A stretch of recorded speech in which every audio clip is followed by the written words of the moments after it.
अम्मा, मोहल्ले में एक लड़का आवा है। बिटिया, घर से बाहर निकले की जरूरत नहीं ना, घर ही में रहो।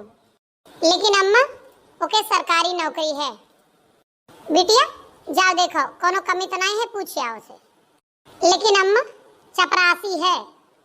जाए दे बिटिया, कोनो जरूरत नहीं ना। लेकिन 50,000 तनख्वाह है अम्मा। बिटिया, जाओ पूछिए। हमारा अम्मा पूछा थी कुछ खाए पिए का चाहिए का। लेकिन अम्मा, फ्रॉड बहुत है। खबरदार बिटिया, जाए का जरूरत नहीं ना। लेकिन ओके ऊपरी कमाई अम्मा 2 लाख है। जा बिटिया जा, देख के आवा का कहत है। लेकिन अम्मा, कईयों लड़कियन का धोखा दे चुका है। खबरदार बिटिया, अब घर के बहरे निकले की जरूरत नहीं ना। अम्मा, ओकरे 200 बीघा खेती है। हे बिटिया, जा, आज के जमाने में खेत केहू के ना हो, जा तू।